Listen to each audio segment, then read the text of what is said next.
Mm-hmm. Mm-hmm. Mm-hmm. Let's go. I wake up to a little bit of drool on my pillow, feel like it's gonna be a bad day. Yeah, I'm tired of shit, and the coffee ain't hit yet, damn, ain't that great. I don't wanna go to work, cause my boss is a jerk, and I'm not even that paid. I need a change in my life, cause I don't feel alive, and there's nothing that makes me happy. Hold my beer for a minute, I'm about to quit my job, cash in for a ticket. I'm going on a trip and I don't plan to visit. I'm gonna stay there till I feel like I'm winning, and this is just the beginning. I need a big change, help me feel like living. I need a big swing, home runs I'm hitting, and I'll never look back, moving on till I get it all. And we all got dreams, we all want things, but what you gonna do for it? How you gonna move for it? What you gonna be? And do you believe you can do anything? But what you gonna do for it? How you gonna move for it? What you gonna be? Hi, guys. Hello, hello. I hope everybody is able to hear me and see me. I really do. Thank you all for being here. Thank you, thank you, thank you for being here. We're going to go ahead and get on with the matter at hand. Yes, we are. We got to get on to it. Okay. A lot of new stuff and came out for the Nolan Wells case. A lot of new stuff. I talked about it in my last video. I did a live last night about 2 o'clock in the morning. I did about 2 o'clock in the morning. I did a live, and so I want to talk about that too, because I revealed something that everybody else. Well, a few people, a few big, huge content creators with like million subscribers and stuff. They was on it too last night. So I keep looking out this window. There's a big dog out this window, but anyway, running to the side. But anyway, we talked. I talked about somebody that got exposed that they did not plan to bring his name up, but now everybody, not everybody, they still trying to catch up with it. But I brought his name up, but I didn't put it in the I did not put it in my thumbnail yesterday. Nobody knew until you had to be on my live or see my live or watch my live to hear Bart Edmondson Jr. Remember, he's the junior because his daddy has got the same name. Okay. So that's who we talked. That name slipped out. He what's his name? Warren Hudson didn't supposed to say his name. He was the mystery person that was on the boat. The mystery person. Okay. Before we get into it, let me just go ahead and welcome everybody. Welcome to the Pink House, guys. And please go ahead and hit that like button. Hitting that like button helps you too to keep me in the algorithm. That's all it does. Help keeps me in the algorithm. Okay. And then subscribe to the channel. If you have not subscribed to the channel, go ahead and subscribe to the channel. Please do that. Subscribe to the channel, hit the like button, hype the video. Because every time you hit that thumbs up or that like button, what happens? YouTube, I recommend videos out to more people, and it's free. Don't cost you a thing, but it helps support the channel. It helps me to get where I'm going. Plus, we're trying to get to 7,000 subscribers, okay? This month, I'm trying to get to my 7,000. I'm almost there. I'm almost there. I'm almost there, guys. So y'all got to help me to get there. Okay? So go ahead. If you're in the bushes, go ahead and hit that like button. If you here in the chat, hit that like button coming in and let everybody know. Did y'all hit that like button? Did you hit it? Okay. Let's go ahead and get into it. I'm carrying this on 2 of my channels today, which is Pink Global and Pinkie the Housewife. All right. Because I'm trying to get that one monetized. I'm almost there, guys. Let me see. Oh, nothing. I'm not going to say that. I'm not going to say that. But let's go ahead and get on with it. Now, everybody know from the beginning that Nolan Wells, a teenager, 18 years old, went out on July the 4th of this year on a boat with his so-called friends. At the time, he called them his friends. You see what friends will do for you, huh? Yo. And I'm guilty too, because my son would do the same thing. He'd be out in the woods camping and stuff. And he would show me pictures of huge bonfire lit up, tall as the house, and they out there, and he's the only black kid. But these was and everybody was much older. Someone was old enough to be his daddy. These are like 45-year in the 40s and 30s. My son was he was in his early 20s and in his 20s, and late 20s, but he would go out or they'll rent a huge mansion on acreage, and they'd be out there rolling around on all their big toys. When I say big toys, let me see, I'll show you what I'm talking about.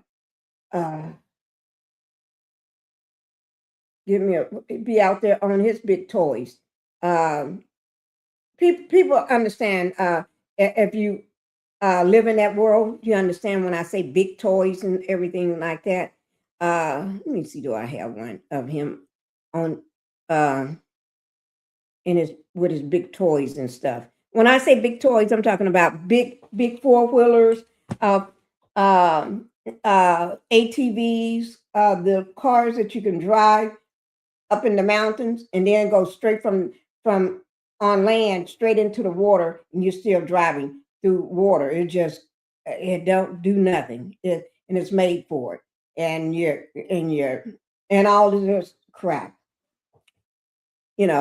So that's what I mean. And thank God nothing have ever happened to him. Or he's with CEOs hanging out with CEOs and stuff of big companies and companies that you all know and hear about every day on the news as laying people off. He's hanging out with them and penthouses, and they're all and they got maybe 2,000, 5,000 employees all at these big conferences, but he's hanging out. He's not hanging out with the employees because he doesn't work for the company. He's hanging out with the presidents and all this here stuff and the big people and the CEO, all these big people in the company, and they're hanging out in the penthouse and stuff. They get him one, and he's hanging out, going to, and they flying them in, and they doing all this stuff. Even here at home would be going. There was one particular company he would go to and whenever he get ready to pop in, and he ain't there to see the employees.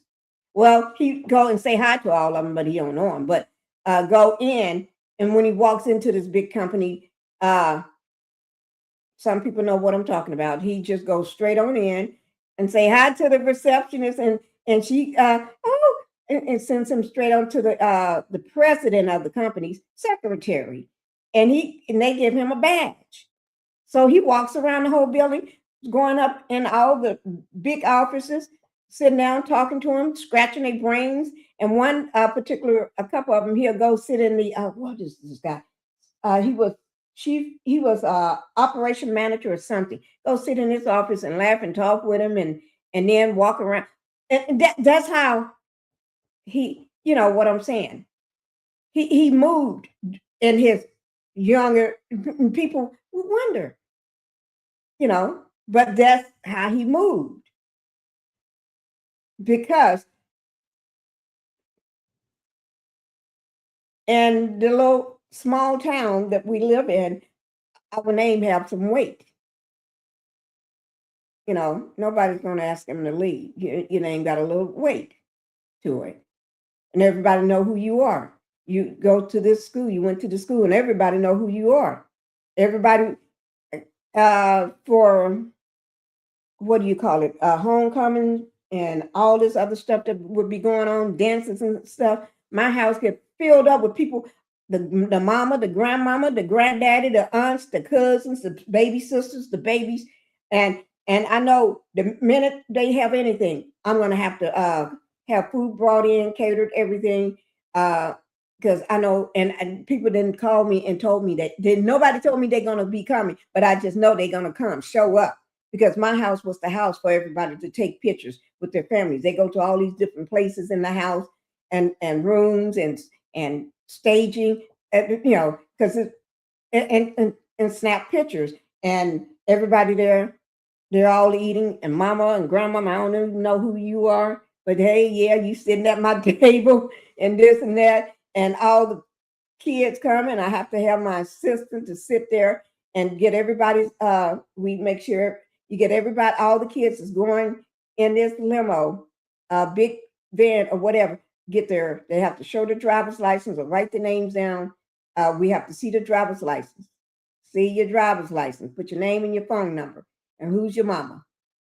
We write them all down before they leave. Then once everybody eat and take pictures and everything, then they all leave out. And he was the only black kid. And if there was a few blacks come to my house, it was only a select few, but he would be the only black kid, but they all would come to my house. You see what I'm saying? So, and my kids grew up around water. And, we have a pool, but they grew up around water too. Because we had a 50-footer. They're talking about 22-footer. We had a 55. No, it was 50-footer. Is it 55 or 54? No, it's a 50-footer. Huge boat. The kind you couldn't bring out of the water. This one you can't bring out of the water and pull it behind your truck. You can't. It sits at the marina the entire time. And you have to pay for it to sit there. They don't sit it there for free. You got to pay. You got to pay for it to be docked there and for safekeeping. Okay, but we're gonna get into it. So I know it's like, and I'm guilty of that. But this have opened my eyes. No, never again. Never again. Not in this lifetime. But everybody knew who he was. Everybody still know who he is. Anything he Hank go and hung out one time with the housewives of Beverly Hills. This is Beverly Hills. One of them in California, hung out with them at their parties. We go to their parties with them and hang out, taking pictures with them and everything. Hung out with what's it? Cindy Crawford, one of them. She's a supermodel. Is one of them. Hung out with do her photo shoots for her. And she's done, different things. Private plane, different things like that. Shoot the rapper's picture. Lady Gaga actually stole a picture of his. I got the picture. The same picture that he took years ago with this designer, with all the models. Lady Gaga.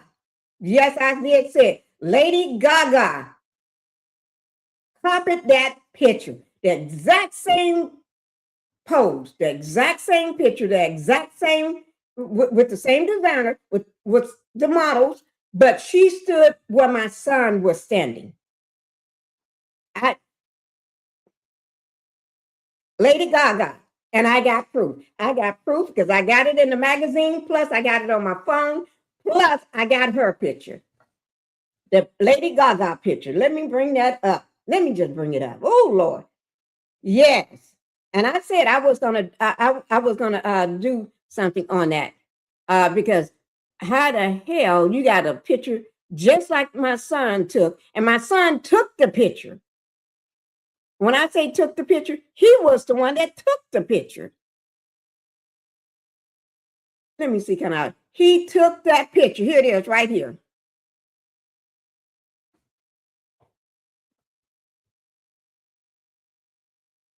That picture.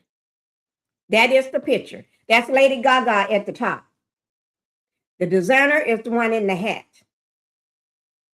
This same picture, and that black lady, the one in the back, she's in the picture. The rest of them is in the picture, maybe one or two, maybe one of them, or maybe two of them. I'm not sure. I can't remember their faces. But that same picture, exact same picture, that picture, my son got that exact same picture years before she took that picture. But it was him standing there. He's the one who took the picture. With his camera, he set it up and pushed the button, and it snapped the picture. Yes.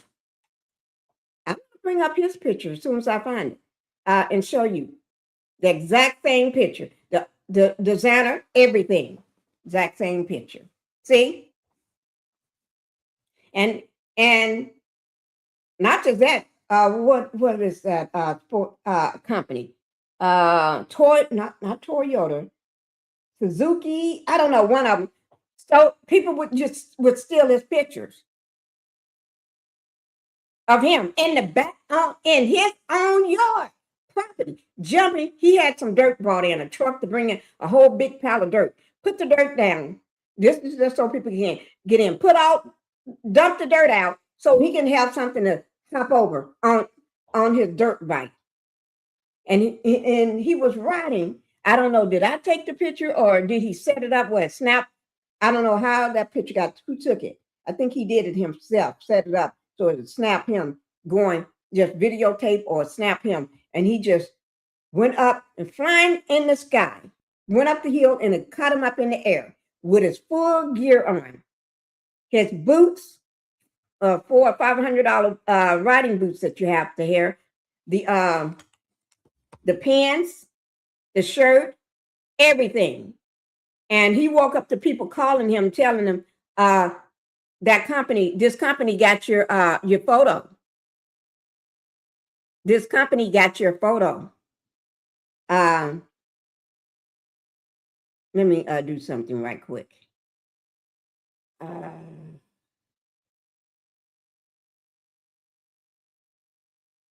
And he pulled up their site, and there it was sitting there on their site as an ad. And my husband had to get involved in that. This is my son. On some of his toys, these are some older toys, but when he ride hard, and these are the older ones. He got all kind of toys. When I say toys, he got a lot of toys. But anyway, so I know that life. My son, to me,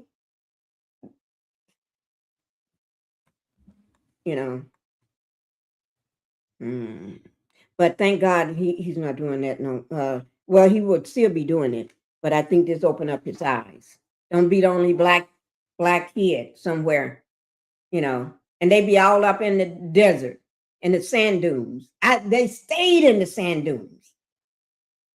And you can die so quickly in the sand dunes.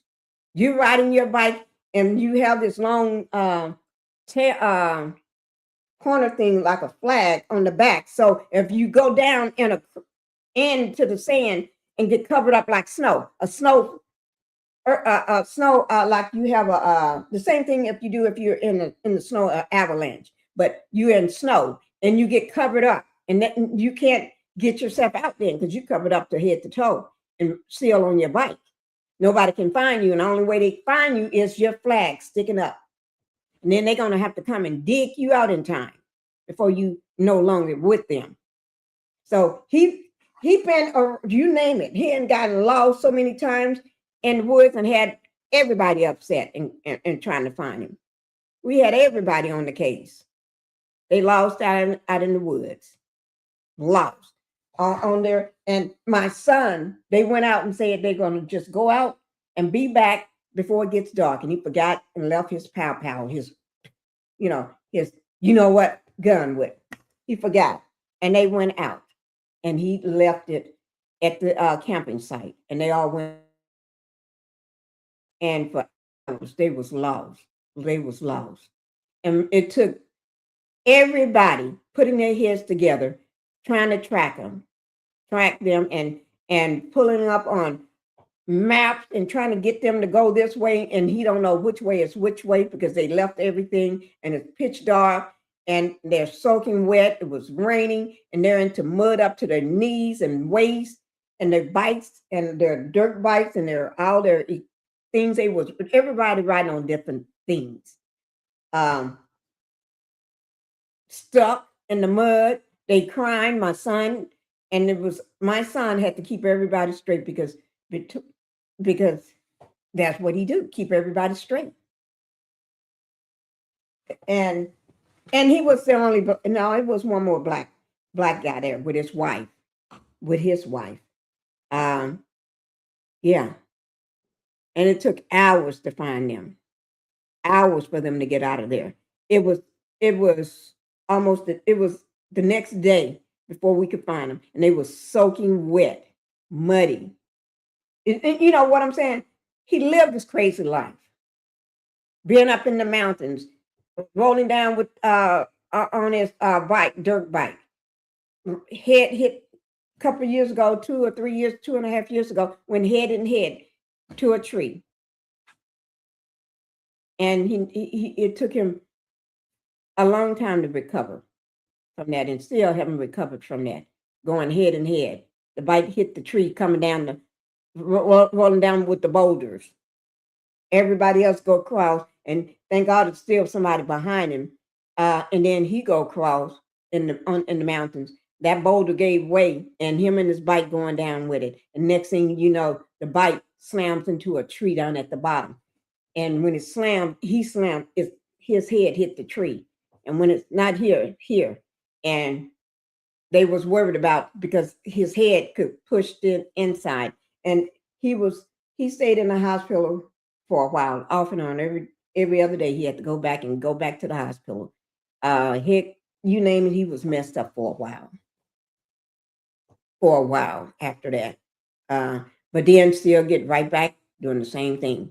And then right after that, his friend on one of the cars that 2 4-seaters. These are like $45,000-$50,000 toys that they tear up in a day. You get it and you tear it up that same day or the next day. They just got it going up the mountain. It flipped over because it's got a soft top. There's no doors or anything. You just in it. 4-seater. Flipped over and going up, and it flipped over and came down, and his head. He's still in the car, but it hit his head. He hit his head on a big rock in the car because it smashed the car. The top of it got smashed in, and they had to try to get him airlifted out. And they don't have no signal. Everywhere you go, they don't have signals. So he had to make it back because he's more fit than everybody. Make it back to go get help while they stay there and tend to him. So he took his phone running, trying to get out of there on his bike, trying to find a way to get out of there until he can get a signal and get them to come and get him and airlift him. He ain't been in so many situations where I always got to get airlifted. Somebody got to get airlifted out. That's the type of world my son live in. So this world here that they're talking, this is Mississippi though. So this is way down. This is what they call with money. But to me, I don't call it with money. But because they're in Mississippi. Yeah, you can have money in Mississippi, but it's a different quality of it. But anyway, let me just get on to the story. Now, I just hope everybody got in here. Let me see. Let me see who all I got in here. Linda Gamble. Thank you, Linda Gamble, for being here. Linda Gamble is a moderator, guys, for all of the YouTube streets. She knows everything and everybody. Yes. Linda Gamble's on the case. Y'all better watch out. Thank you, Linda Gamble, for being here. Lady Leo, good evening, Pinky. I've been catching the replay. Thank you. Hope your shoulder is doing better. Matter of fact, I went. What is today? Tuesday. That was Friday. No, Thursday or Friday. Thursday, because my husband came home Thursday. He came from the other house Thursday. So he came home. They gave me another. I had to get a steroid shot in over here because this ain't doing no better. And it was some big stuff. I got to go get some work done on it. But I'm trying. Thank you, Lady Leo. Thank you for watching my replays and everything. Thank you. Thank you. And what you said, tell little Phoenix I said hello. Phoenix is so upset because Grandpa is not here. Phoenix is so upset. Phoenix called him Dad. The Dad. He said Dad. So, but he is so upset that the Dad is not here. Dad is, I think he's in Washington. He went back home to the other house Monday, and then he turned around and flew around lunchtime, went somewhere. He's still there. I think it's Washington, D.C. I think it's Washington. Shit, I don't know where he's at. I think it is. Y'all tell me. I forget. I don't keep track of where he be going. That's my problem. Because he sent me these pictures. He sent me this picture last night. Where is this? People may know. Where is this? This building here? Y'all see that building? Where would that building be?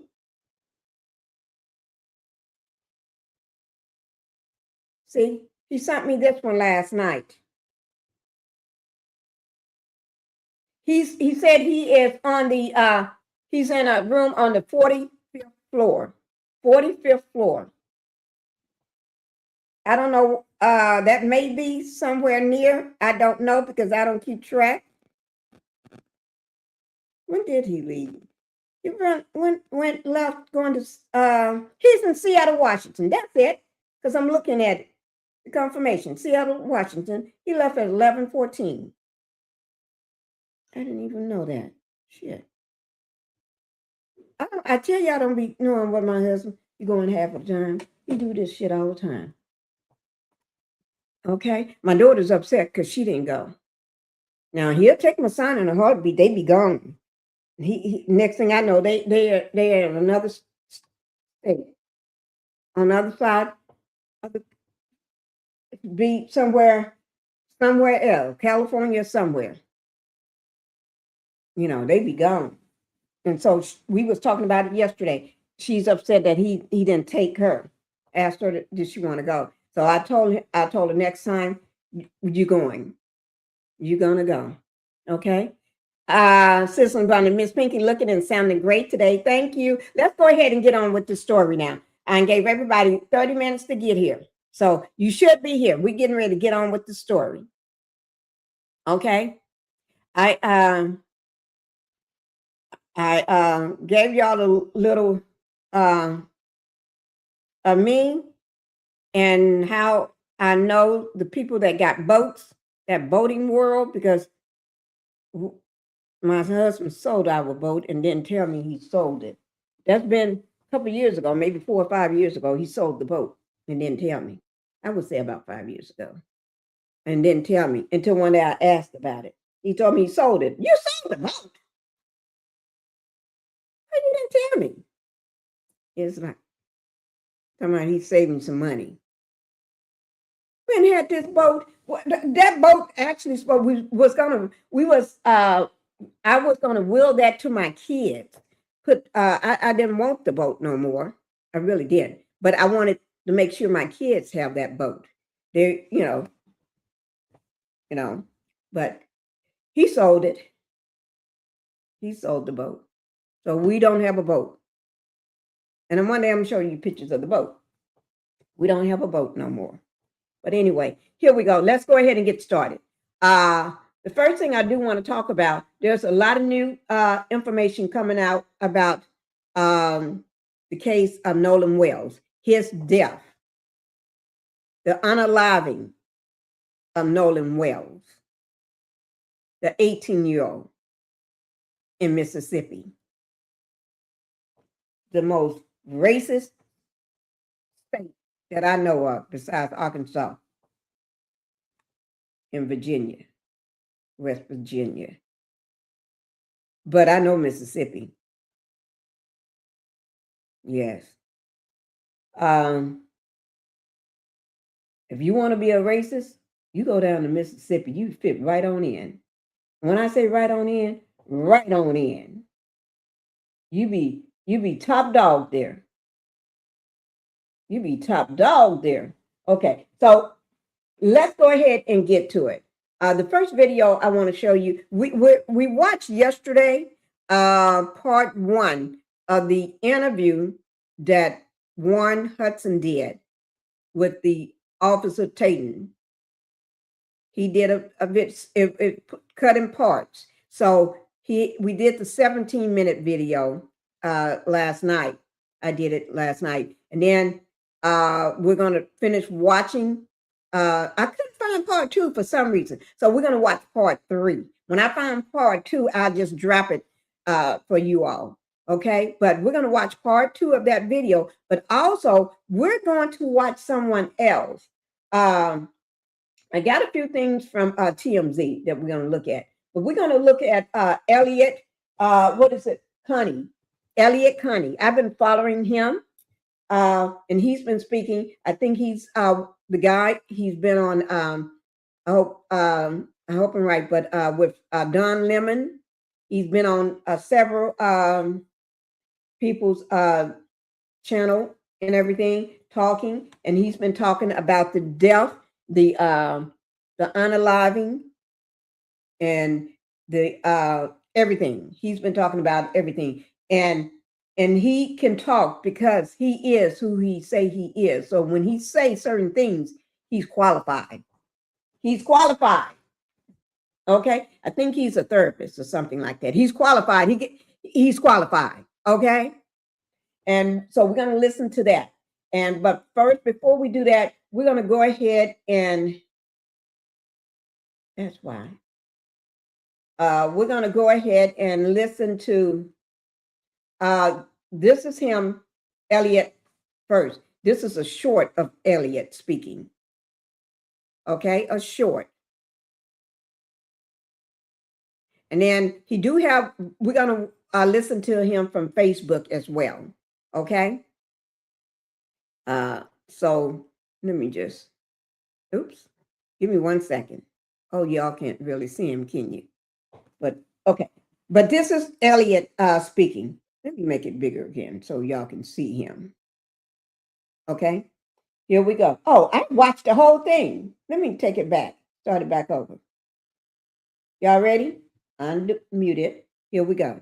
So the girl that Nolan was last seen with, her name is Katie, is cooperating with authorities and is speaking up about what she saw. And according to Katie, they hung out for a little while in the afternoon. And the last thing that she remembers is Nolan telling her, I'm going to my friends and I'm going to leave with them, which directly refutes them saying that he told them that he was going to hang out with some girl and going to find another way to get back to the mainland. So that's a really, really powerful discrepancy that the last person that we know saw him alive said, the last thing he said to me was, I'm going to go back with my friends because we're going to go back to the mainland, which makes sense. You don't get on a boat to a very populated, but secluded, like hard to get to, but populated island on a holiday and just think I'm randomly going to find another way back to the mainland. It doesn't really work that way. So there's so many different stories and so many different things flying around that don't make any sense. I was very glad that somebody sent me the report of the girl. They're calling her girlfriend. I don't think she was a girlfriend, but they people online are calling her girlfriend. I don't think she was a girlfriend, but girl he met there, and she is fully cooperating with authorities and has let the authorities know that what she recalls the last thing him saying after they were hanging out is, I'm going to go back with my friends, get on the boat, and go back to the mainland. So, I'm in contact with a lot of people. I've been in contact with some of the members of the family, some people in the local area, and some people from the school. People are sending me information, so I'm going to share it with you. I think it's very important that we are aware of stories like this because there are racial undertones in not just what happened that day, but also in the way it's being covered. And I think that it's important that we cover these things in a way that makes this family much more likely to have justice. Perhaps it's an accidental drowning, as I've also heard the sheriff is saying they suspect it was an accidental drowning. That's an early report. I don't know if that's true or not, or perhaps something nefarious or wrong happened. But I do know that there are many different stories coming from different angles, and I want the authorities to take this seriously, do a proper investigation, and give this family the proper justice that they deserve. Okay, let me just say this. If that was a accidentally drowning, why couldn't, if that what the authorities said when he came out, he made that statement. And I think that's what pissed people off too. When he made that statement that this is an accidental drowning. Oh Lord. He lied. But anyway, just making shit up, because that's what they do in Mississippi. They make shit up. But anyway, got everybody pissed when he said that. But if that was an accidental drowning, and y'all so close with the coroner's office and all that, the people that do the autopsy, everybody is at everybody's cookout. You know what I'm saying? But anyway, why couldn't he just, if that was the truth, it'll show in the lungs. You should be able to, when you did that autopsy and started keeping the truth from Nolan's family from having a own independent autopsy done complete, because it's undetermined right now, the cause of death. Because in Mississippi, the coroner there, she knows what she did, kept the lungs and the throat, because you know that what he said was wrong. You know it was no accidental, that was no drowning, accidental drowning. Nolan is a strong swimmer, so you know that was a lie. So that means, that's why, in my opinion, that wasn't turned over or in, because if it's turned in, then that means y'all see that, oh, he's wrong. Y'all know, they know what happened. It's not right for them to ship, and then they shipped his body face down. Totally disrespectful. You don't do that. That's sending a message face down. No, you don't ship the body face down and then you hide it and keeping evidence. You're supposed to send the body complete. But you're going to hold on to the lungs, because then if they see the lungs, examine the lungs, oh, they see there's no water in those lungs. And the throat, you see that picture with the back of his head. Where's that picture with the back of the head? Right here. There's no reason for this here to be that red scarring, red mark, red discoloration wouldn't be back there, right back there at the back of your head like that. So you decide to keep all of this, that throat and the lungs. Oh, y'all playing dirty. But we see y'all playing dirty. We know you're playing dirty. Okay? We know you're racist and you're playing dirty. Oh, yeah. I forgot. Y'all see my shirt I got on? 7th Avenue Beauty. The Squad. Do it say anything on the back? Oh, yeah. I didn't even realize that. I didn't even realize. Look, guys. Y'all see the back? It says, "They're not like us" on the back. I didn't even, they're not like us. I didn't even realize, I didn't pay too much attention that I had the shirt on, the hoodie on.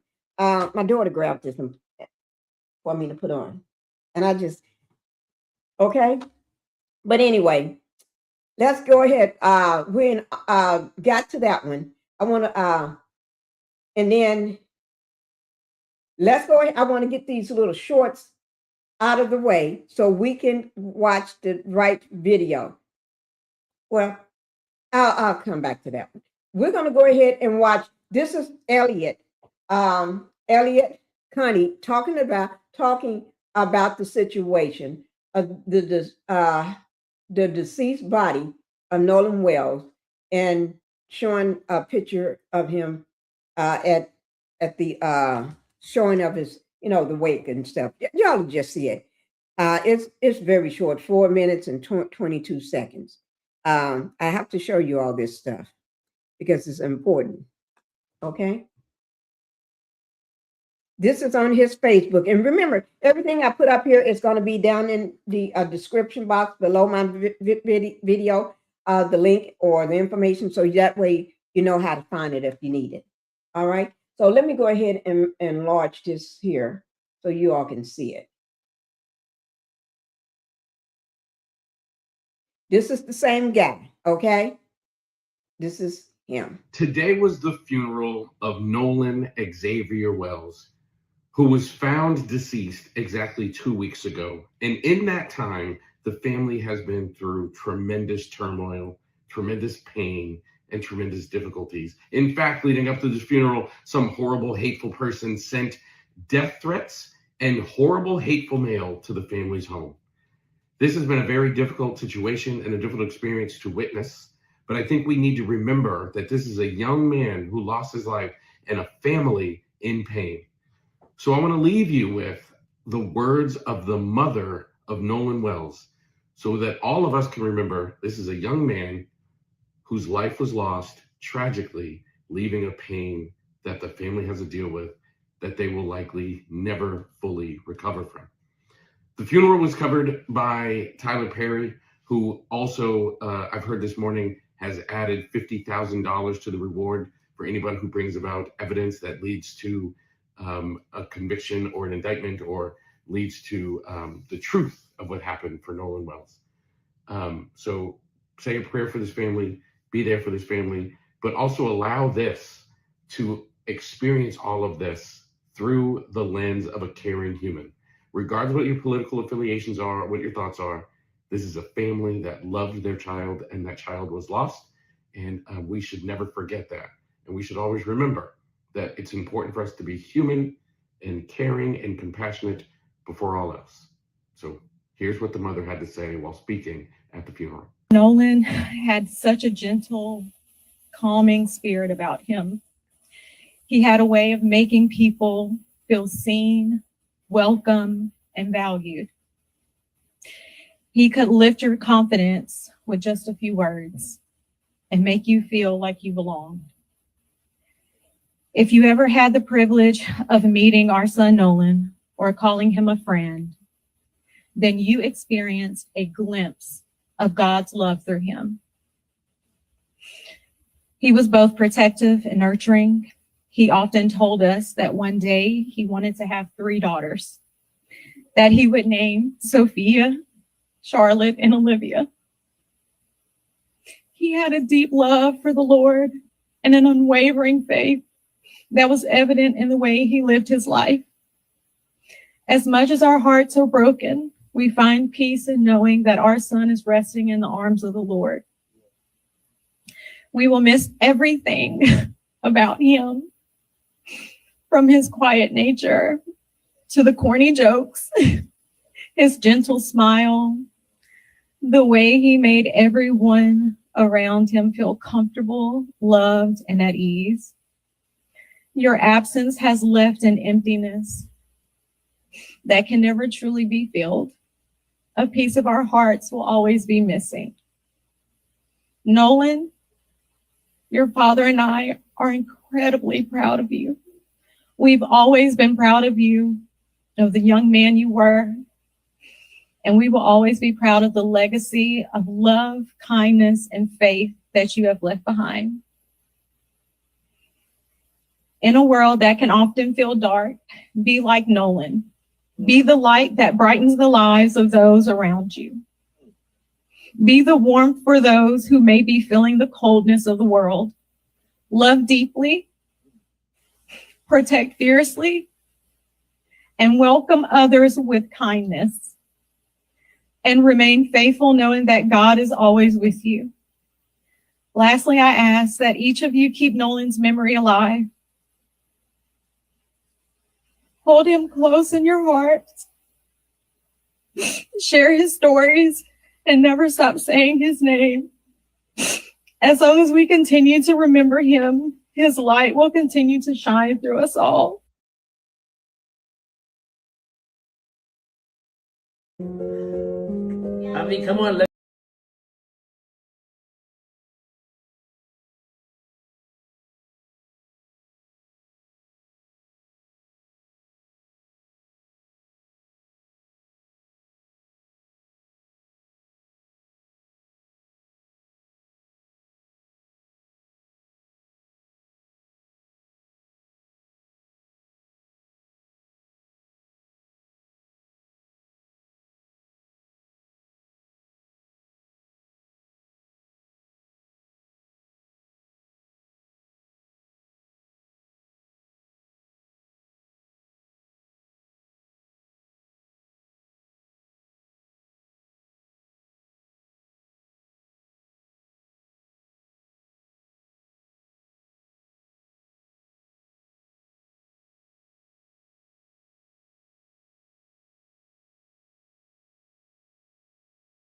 Thank you for letting me know I was muted. Thank you, Terry. Thank you. That's what I call Terry. Terry got my back. She got my back. She's gonna make sure that Pinkie knows. I did not know I was muted. Thank you so much. But as I was saying, we last night I did go live and I did bring up the information on I did show the NP. I did show the video Officer Tatum with the, what is it? The video part. I showed part 1. For some reason I couldn't find part 2. So this is part 3. When I find part 2, I'll make sure we see it. And then we're gonna after we get through with Warren Hudson's lies and demonic look and stone cold heart in his interview and his talking, he's on I can't stand him. Lord, which one you can't stand, Terry? Which one? Because I ain't saying nothing. 'Cause I'm with you on that. But which one? You let me know. Okay. But anyway, so we're gonna watch this part 3 and everything and get it out of the way. To me, that interview that he did, it was, I'm gonna put the caption up here so y'all can make sure, because y'all can make sure you hear what he says. Okay. It ain't gonna be no misconception of what this man is saying. Okay. So we're gonna do a reaction on this. Yes, we are. We're getting ready to watch it right now. Because I couldn't hold back last night when I did the live last night on. I could not hold back. Oh, I thought it was, you know what? Everybody is saying the same thing. Everybody. I don't care who you are. I don't care how nice that content creator is or that blogger is. They all are saying the same thing.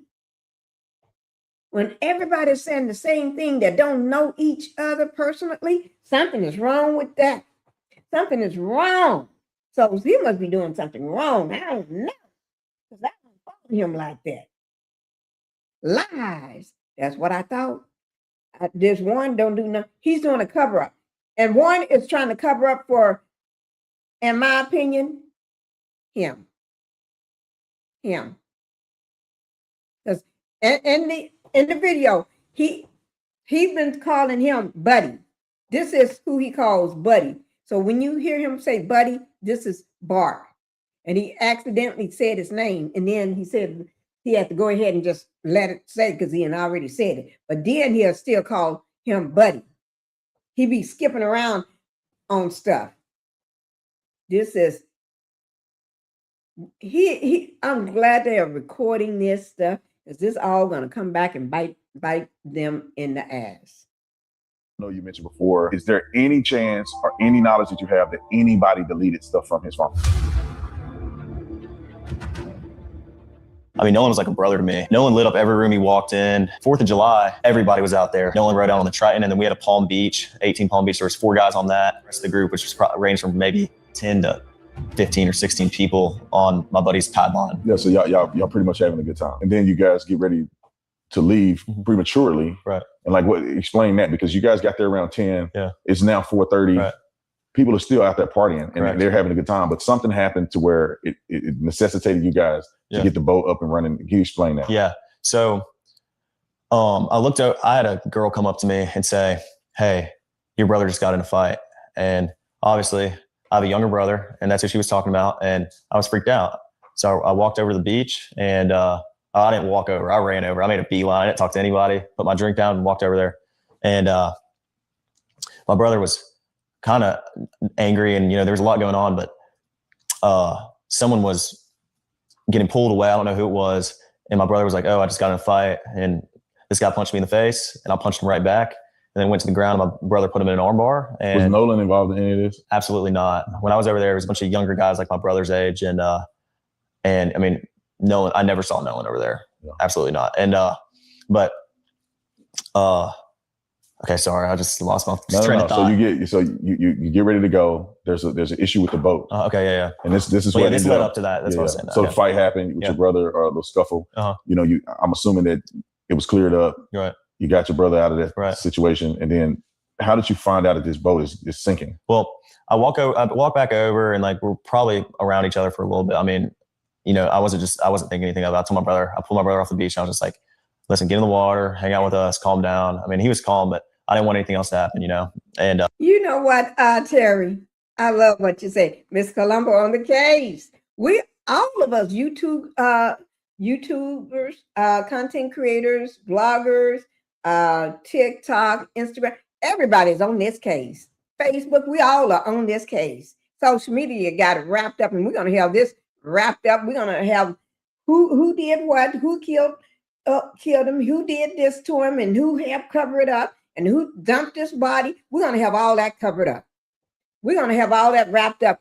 And the officials in Mississippi, they're playing because they're playing games. They ain't doing what they're supposed to do. They are playing games. So because they want to play games, we're going to go ahead and have this thing wrapped up. Don't worry about it. We're going to have it wrapped up.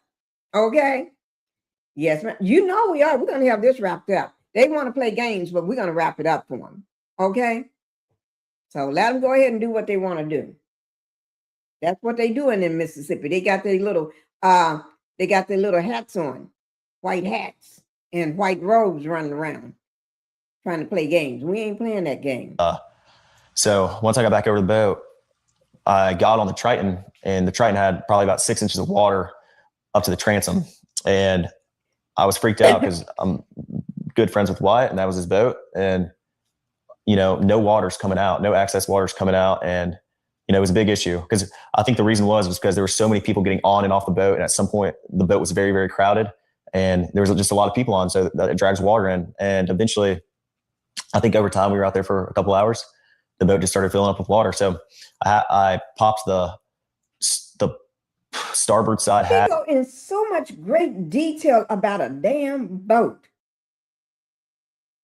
So excited when he talk about the damn boat, but he ain't talking nothing about Nolan. If that's his brother, like a brother and his best friend that he want us to believe, and you never met his mother, never been to his house, don't know shit about where the boy lived, probably, but you can go in such great detail about everything else and get excited when you talk about it, but then you don't feel nothing, and you ain't thinking about Nolan. You don't even realize that your friend ain't no longer here. You done disassociated yourself. You done put yourself in another realm. It's like you done split off now. That part of you is where what happened to Nolan is not around no more. You're in another personality right now. and you're following those talking points, and you've been staged, and you're staged like you just put there just to rehearse the questions and the answers that somebody told you. No matter what they say, this is what you're going to say. No matter what questions they bring up about Nolan, you don't answer those questions. This is what you say in his plays. They use best friend so loosely, and then don't give a damn.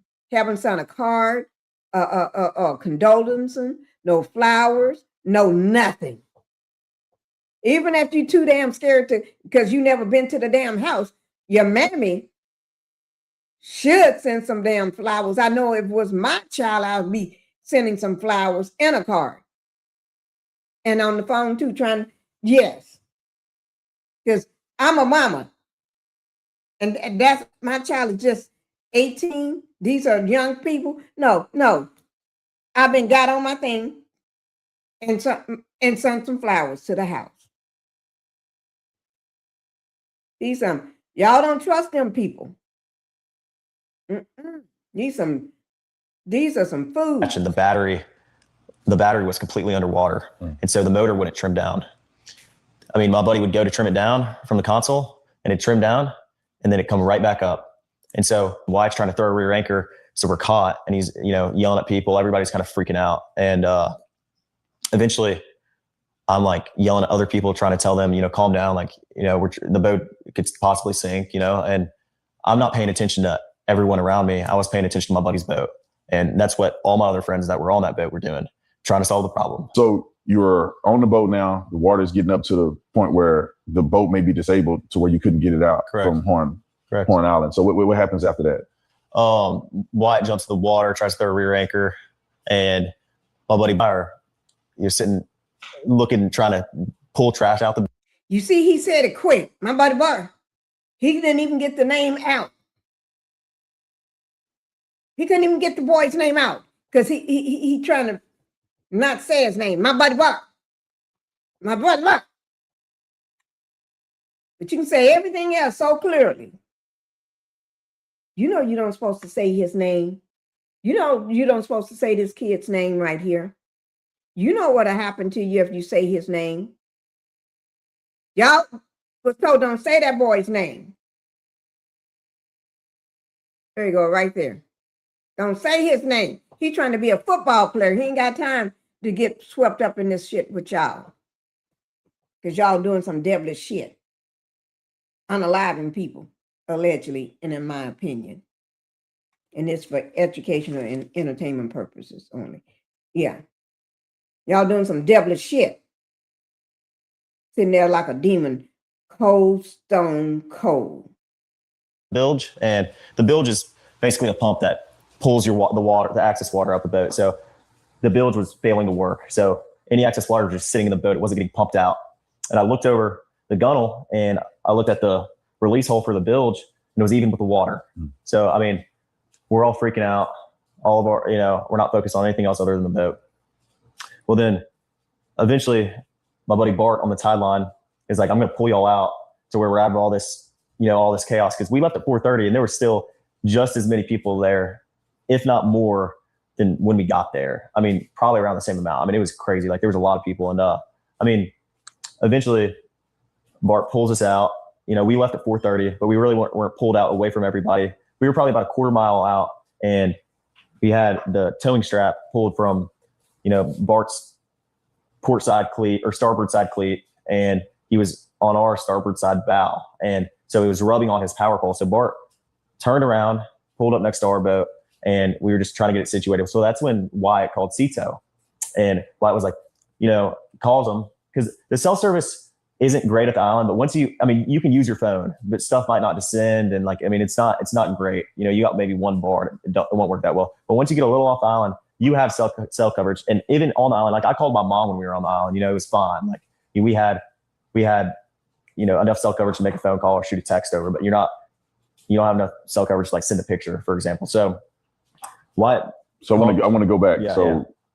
I want to touch on that real quick because the phone thing came up at some point. And so was it when you guys got off the boat? Yeah. I mean, were people taking their phones off the boat, or is that not typical? Because I know that Nolan's phone was left on the boat. Right. Even though, after you guys had left. So can you explain that? Because I think people need to understand this a little clearer. Yeah. Was it typical for people to have their phones left on boats, or did they keep their phones in the water? Yeah. I mean, everybody kind of goes out to the island to get away from, their phones and everything else. I know I got on the boat to get away from, just the regular world. And no, when you're waist deep in water, no one's carrying their phone in their hand, especially at Horn Island. The water has been very, very murky because of the rain. And when it's just very risky. If you're gonna have your phone in the water, some people might for a couple minutes and like maybe taking some pictures of each other. I know a lot of girls like to take pictures in the water at Horn Island. Guys do too. Like people like to take pictures, and but a lot of the pictures you see are on the boat for a reason. And so, no, I mean, if someone is on their phone in the water, they're using it real quick and then putting it right back on the boat. We were all waist deep in water. No one's sitting there scrolling on their phone. I never saw that once, and I've never seen that once. And I've been out the Highland my whole life. I mean, that's just not something people do. People aren't on their phones, and everybody has their phone, yes, but it's always on the boat. No one's getting off the boat with their phone. So you guys get ready to leave out of there, getting towed out. Yeah. And then where's Nolan in this situation? Well, the last time I saw Nolan was 3:00, and Nolan was cradling a girl in his arms, Katie. Katie. And Katie. He said Nolan was cradling a girl in his arms. Oh, Lord, y'all better listen to this, because Katie said something totally different. Totally different. This is when the lies, this is when the stories do not compute. They are not matching up. They're not matching up at all. And you ask me, why didn't they show up at the funeral? Because they all know they're guilty, in my opinion. If you didn't do nothing to him, you wasn't there, and you had nothing to do with it. Because the person that did something to him, they're not going to show up at the funeral. So that means you ain't going to show up either. But Nolan can come back and say, we're friends again, or come back and say, let's go out for lunch, because they did something to him on July the 4th of July weekend. The next day was Sunday. They're all out for breakfast. They're all out eating together. I guess they had to get the story straight. I don't know. But nobody thought about where's our brother, where's our best friend Nolan. Nobody thought about that. What teenager leaves their phone? No teenager leaves their phone. You can't even make your own teenager put their phone down or go put it in the room and come sit at the table. They're going to have a fit. They can't even go to sit at the kitchen table and eat without their phone. If you say, go put your phone in your room, on your bed, or on your dresser, and then you come in here and eat. Oh, Lord, you that's a meltdown. They having a total meltdown. You may have to get up and knock him upside the head. You may have to get up and cuss him out. But you don't do that nowadays. You go to jail. Okay? I'm telling you, the lies. The story is crooked. Yeah. Let me just tell you something. Katie said something totally different. Katie is letting you know, you don't push that shit off on me. You don't say, I did shit. Katie, because somebody's going down for this. Somebody's going to be arrested for this. And not because of the authorities in Mississippi want to do their job, because they're going to be forced to do their job. If they're not going to do their job, social media, TikToks, YouTube, Instagram, everybody, we're all undercover investigators here. What did you call us? I think you said investigator. You said, I can't remember what it was. Something about we're all Miss Colombo on the case. Yes, okay, Terry. We're on the case.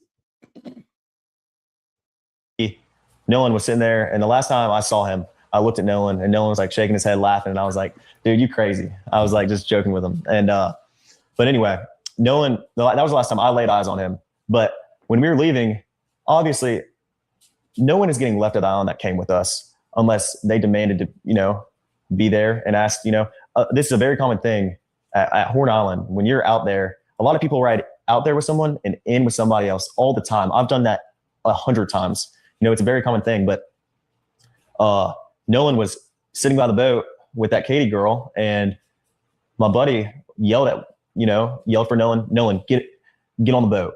We're leaving. The boat's he called everybody else by name. He'll say Wad, he'll say Nolan, he'll say Katie. He called everybody by name. But he don't call Bart by name. He don't call Bart by name. He said, buddy. But Nolan was your best friend, but you call him buddy. My buddy. Protection. He's trying to protect them, guys. Y'all listen to the story. It's a protection issues going on. And no, he didn't say that. He was panicking. Nolan, get the F on the boat. Get on the boat. And Nolan said, no, I'm staying out here. I'm going to ride in with somebody else. And it's not uncommon to hear, but it's not like my buddy asked him one time. My buddy asked Nolan multiple times to get on the boat. Nolan, get on the boat. Get on the boat. We're leaving. If you're coming, you got to come down. Nolan, that buddy is Bart. Bart is that buddy that was trying to get Nolan to get on the boat, fussing with Nolan. That same Bart is being exposed since last night. He was being exposed. And I brought his name up last night. Yes, he was on my thumbnail last night. Yes, I did a thumbnail with him last night on it. But I put a question mark so y'all can try to figure out who is this guy? Who is he? Here he is right here. I ain't saying a word.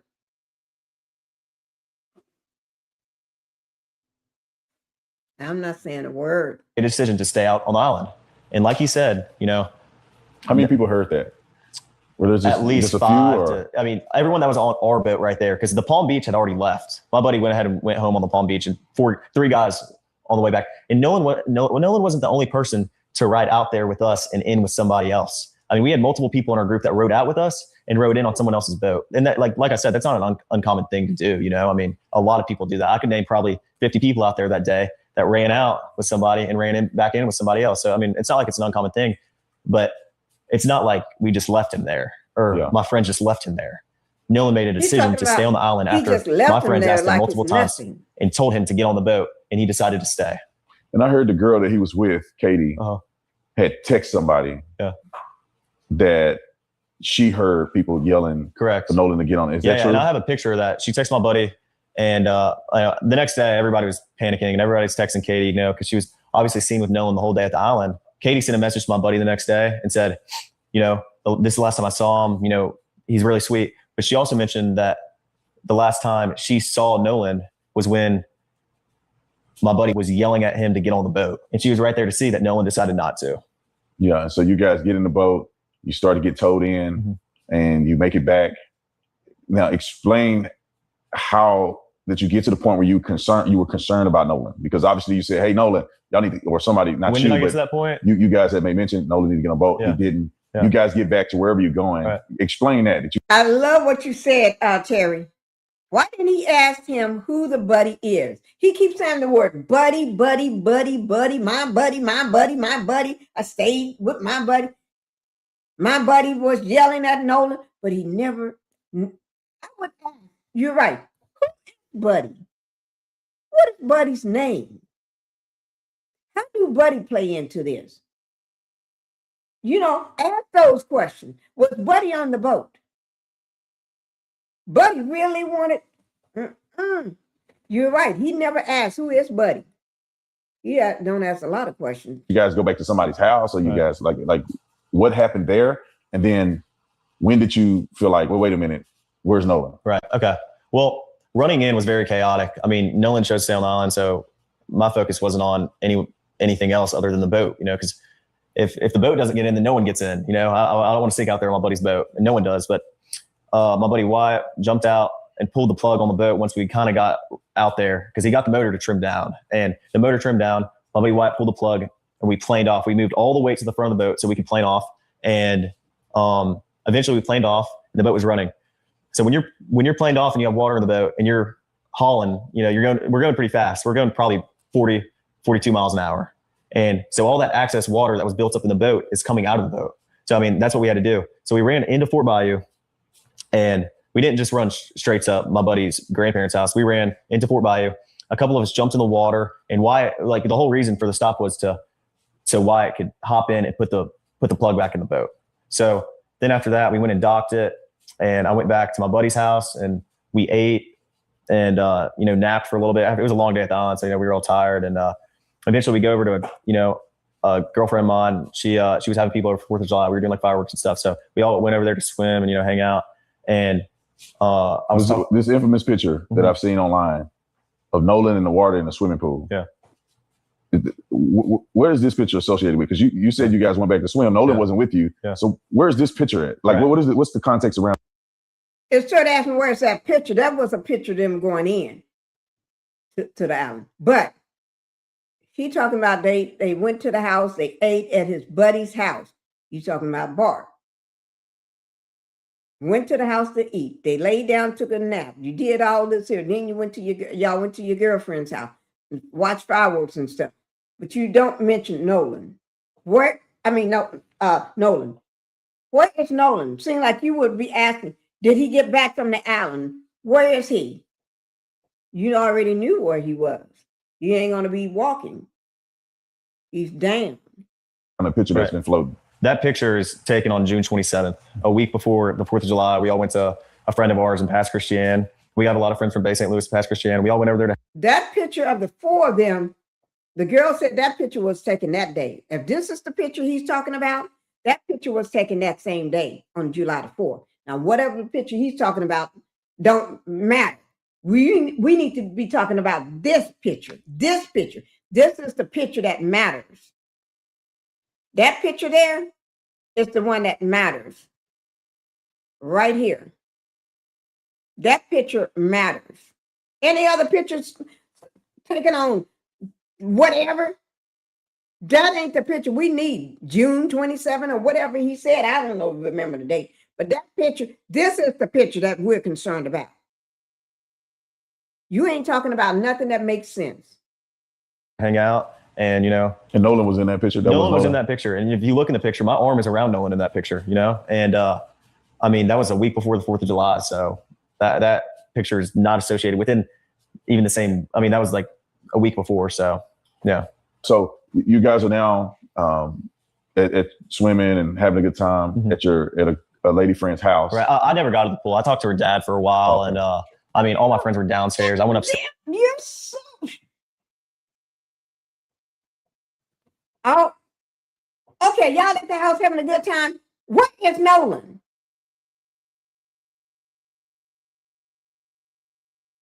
All my friends was downstairs. I don't want to get... This boy was rehearsed before he even got there. He's going off his talking points. He ain't going to divert from that. He ain't going to answer no questions. And this ain't hard enough for him. Talked to her dad. We were talking about boats and stuff. And, I've been with my friends all day. I was just talking to everybody. But so you talked to the young lady's dad, and then how long was it before you realized, or you guys realized that, where's Nolan at? I went back downstairs and all my friends were just hanging out. And my buddy Wyatt had addressed, talking about Nolan. And I was like, well, where is Nolan? Have y'all heard from him? And he was like, no, we haven't. And I was like, okay, well, it's a little concerning. Like, I'm not freaking out or anything, but I'm trying to find out where Nolan is. So I texted Javon and I was like, hey, and also a couple other buddies that I had at the island. I was like, hey, have y'all seen Nolan? Did he ride in with y'all? And all the boys were like, no. Well, I texted Javon and I was like, hey, can you send me Miss Christine's number? Because I haven't heard from Nolan. And if she hasn't heard from Nolan, then I'm calling the Coast Guard. And so eventually Javon sends me her number. Who is her? That's Miss Christine. Miss Christine is Nolan's mom. Nolan's mom. Yeah. And I walked down to the dock because there was a lot of people today. It was not a lot, but there was probably 15 of our friends there. And I was just like walked down to the dock with a couple of my buddies, and I got on the phone. I called Miss Christine, called her the first time. She didn't answer. I called her a second time, and I got on the phone with her, and I asked her if she had heard from Nolan. She said no. And I said, all right, well, don't freak out. I'm going to call the Coast Guard. And this was at about 11 o'clock. So what's your intent in calling the Coast Guard, right? Because right now, Nolan could be with a chick. He could be with somebody else. Right. He could have gone back with somebody else. What made you concerned enough that you felt like you couldn't weigh it out anymore? You had to call the Coast Guard. Well, I mean, like I said, my friends and I have been on the water our whole life. Stuff happens.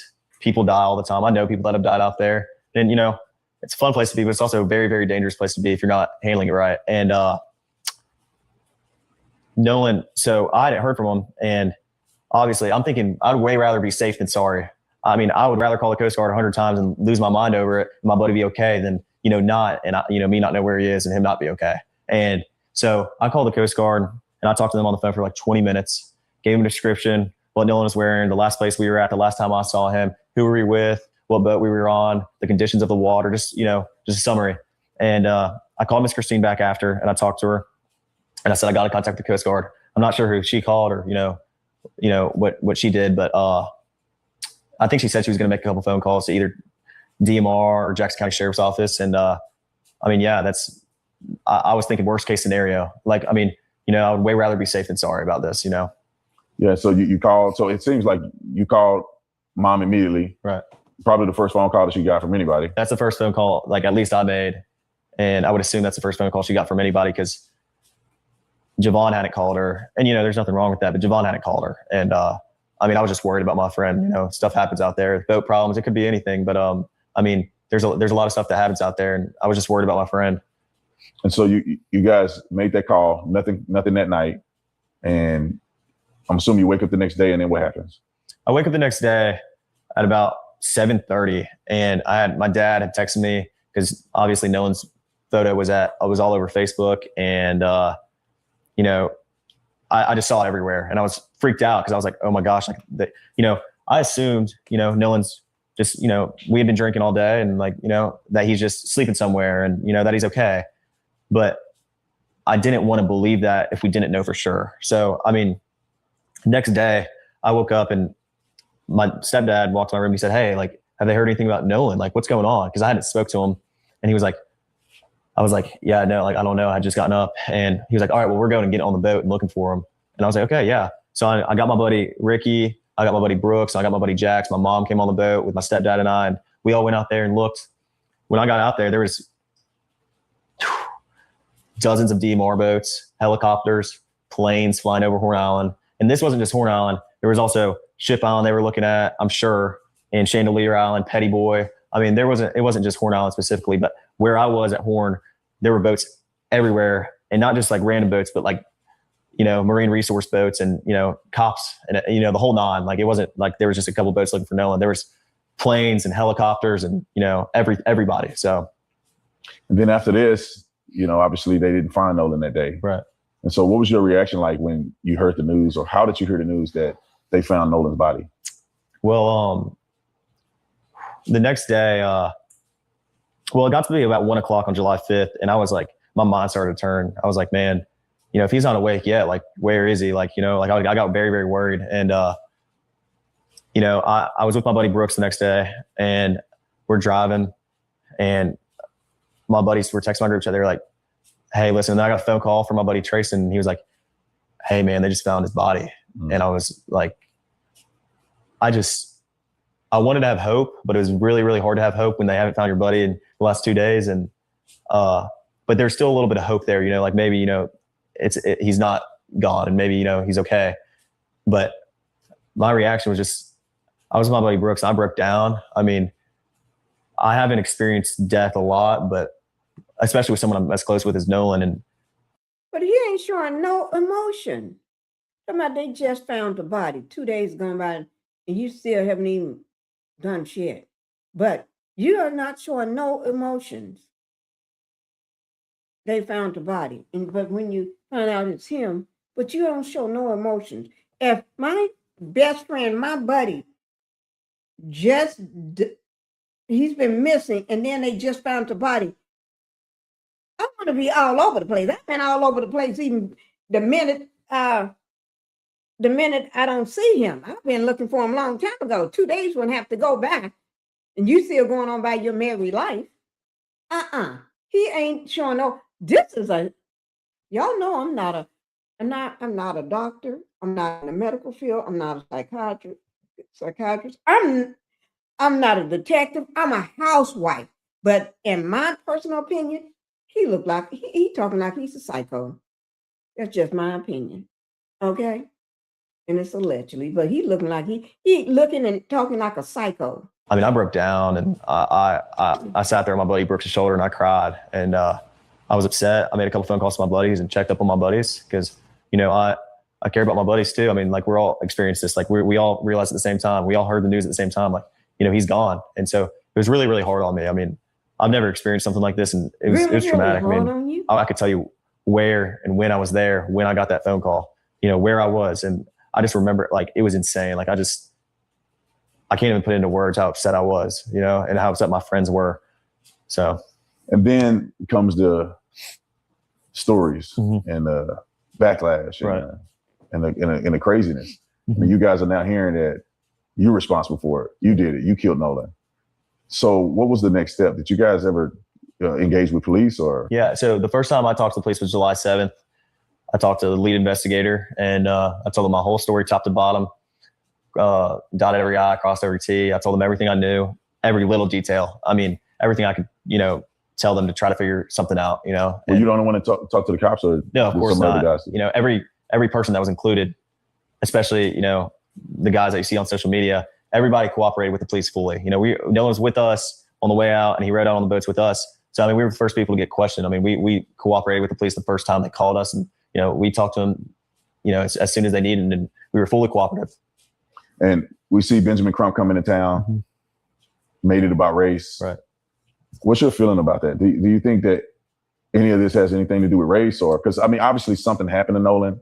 It appears that you guys may not have been involved at all. When I say may not, it's no evidence that you were involved at all. You guys had left. Right. But do you think that there's a racial component to any of this? Of course not. I mean, I think if Nolan ever felt the most little bit uncomfortable around us, which we never gave him a reason to, but if he did, he wouldn't hang out around us. But if you go look on, you know, like my friends have had Nolan posted all over our social medias, you know, since freshman year in high school. Like if Nolan ever felt uncomfortable with us, why would he be hanging out with us all the time? I mean, every day we're back from college, we hang out and we're around each other all the time. So absolutely not. I would never look at Nolan any other way than I would any of my other friends. I mean, he was like a brother to me. You guys have been interviewed by law enforcement. All of you guys have given statements. But then I think that there's a part associated with this that's being rumored out in the public, and that is the situation with the cell phone, potential deletion of messages. When did that occur, and what happened there? Okay, I guess they're going to pick that part back up in part 4. Okay, that part I guess is going to get picked up in 4. Okay.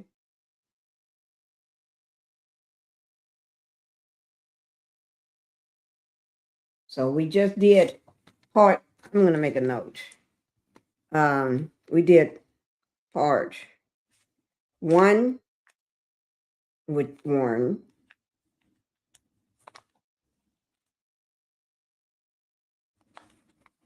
And we did part 3. So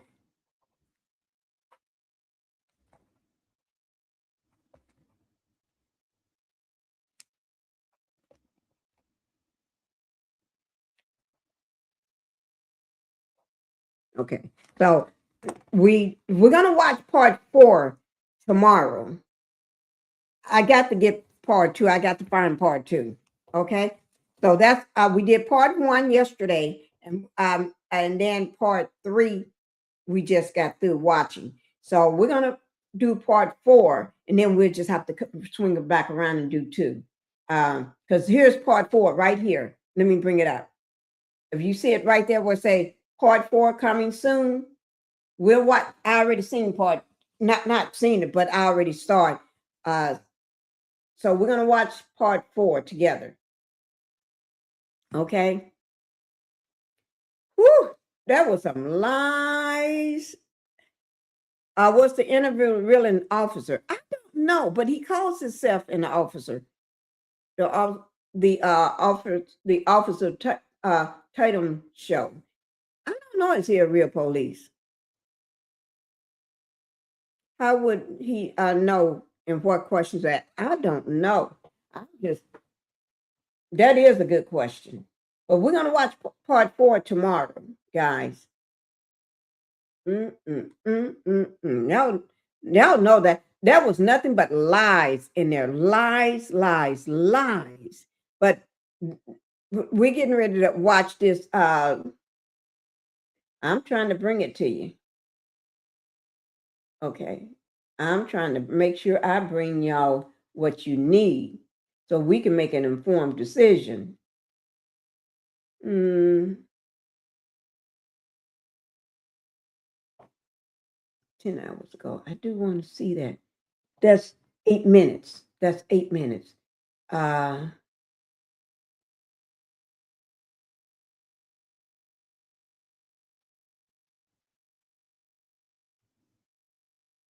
think this is the one we just got through watching.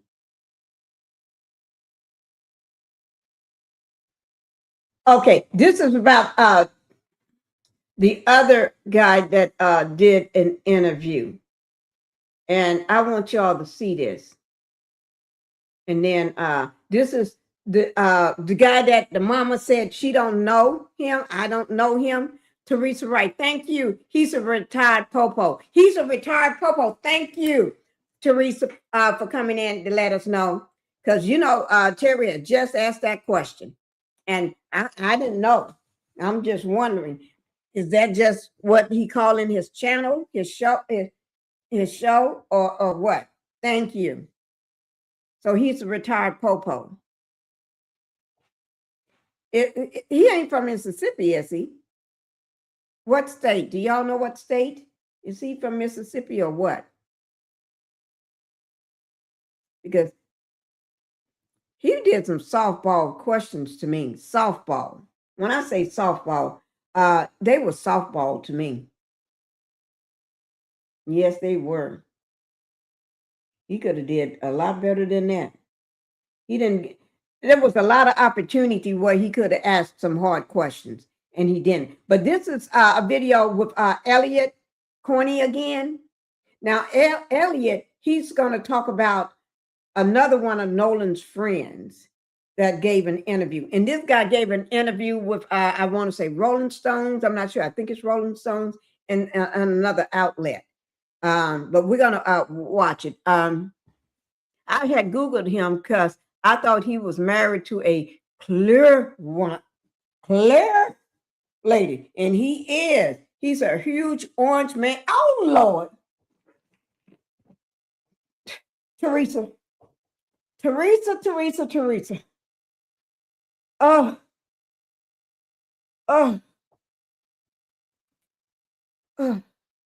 Let me gather myself. Right now. No, that's what I knew. Let me just tell you, I knew something was up. But you know how you don't want to say shit? Because you don't know what you think may be right. I'm not talking about him married to clear skin shit. I didn't know that either. But that shocked me. No, it's not. Don't shock me because he acting like one of them. Acting like he don't know what's going on. Oh, thank you, Teresa. Oh, my Lord.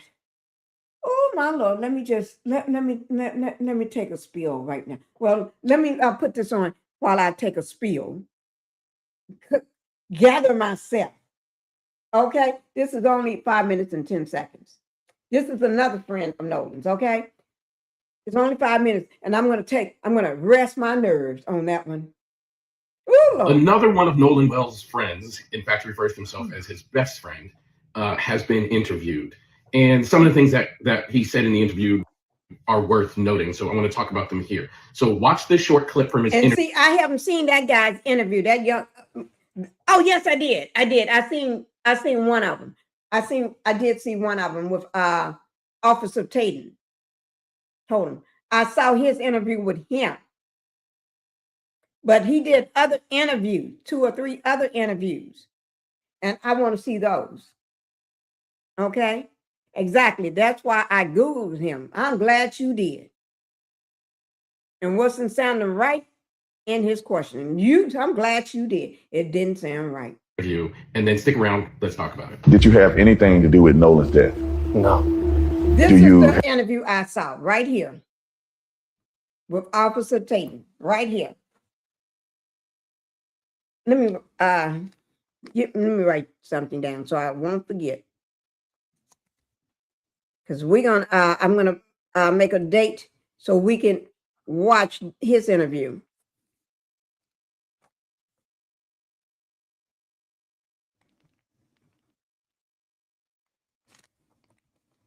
Okay. Okay. Y'all know I write. I love to write. Have personal knowledge of someone directly in your friend group having anything to do with Nolan's death?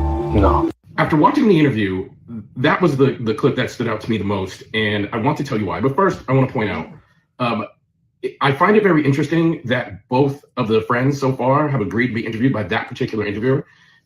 He clearly is not asking questions interested in the truth. He's there helping these young men defend themselves, not even like to push their narrative. Now, I want to be very clear. I am not saying that these kids are guilty of anything, but I am saying that interviewer is not interested in finding out what actually happened.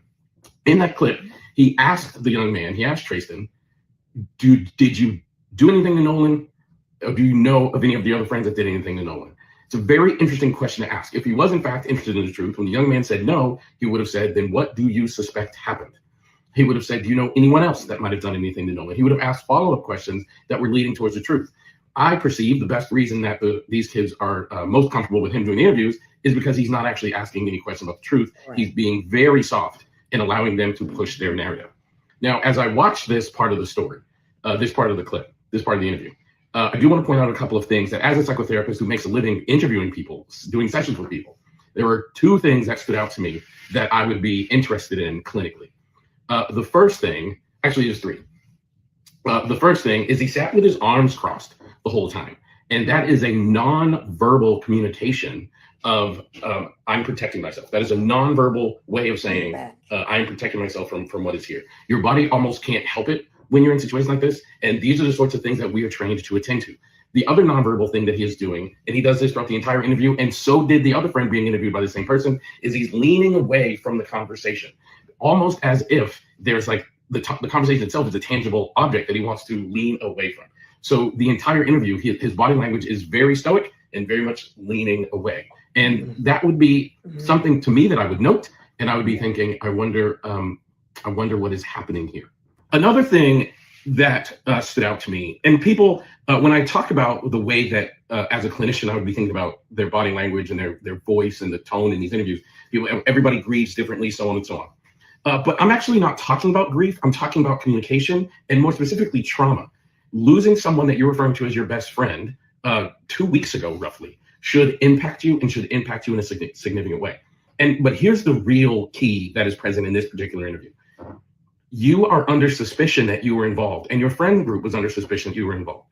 Whether you were involved or not, and at this point, only he knows the absolute truth, the presence of fear should be overt. While in this interview, there should be fear. So being asked the question, were you involved, or do you know of anybody else that was involved? There should be some noticeable presence of fear, anger, or some sort of emotion connected to that stressor. Because that should release the chemical in your body known as cortisol that should cause you to demonstrate that you are under stress.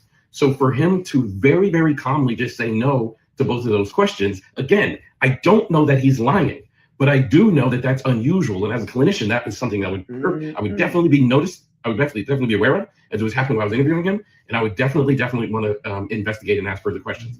I'll say this about this interview, as I said about the previous interview with the other friend. I do not know what the truth is. And I do not know whether these kids were involved or not, but I am very confident that they are hiding something. Follow for more. I'll keep breaking these things down. They are hiding something because they know something. They are hiding something because they know something. They know what happened. In my opinion, And allegedly, they know what happened, and they hiding it. Yes, they are. Ooh, my Lord, I tell y'all, this ain't getting no better. They know what happened to Nolan. And then for them to be threatening, let me see, can I pull it up? And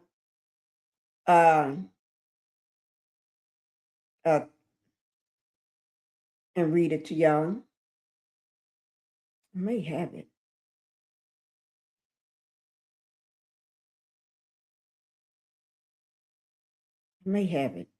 I don't know. Do I have it or not? I could have sworn I did.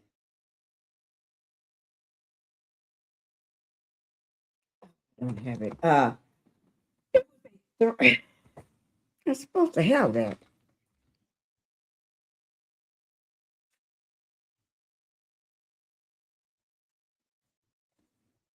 Let me see. But I just know they are hiding something. And it's all linked to, let me pull Barker back up. Let me pull him up.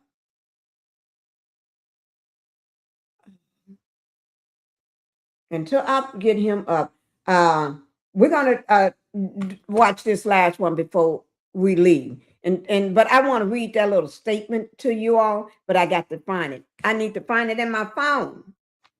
Okay? Until I find it in my phone, we're going to do this here. This is the Taylor House Publishing. Okay? This is the Taylor House Publishing, and is a professional audio engineer broke down the emergency toll call, the shocking results. He broke it down piece by piece. And I want to make sure this information is, like all the other, is put in my, I'm trying to get it.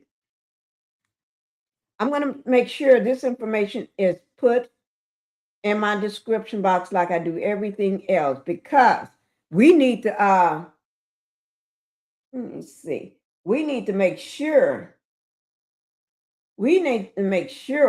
on this one here. I'm going to put the caption so y'all can see it too.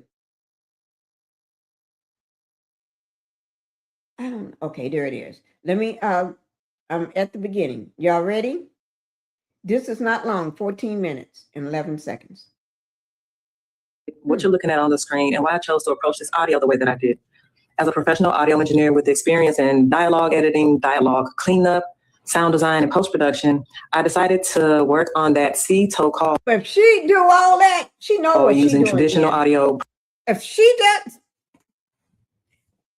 y'all, we got somebody to know what they're doing right now. Okay? So take it. Processing techniques rather than relying on any AI voice separation or AI enhancement.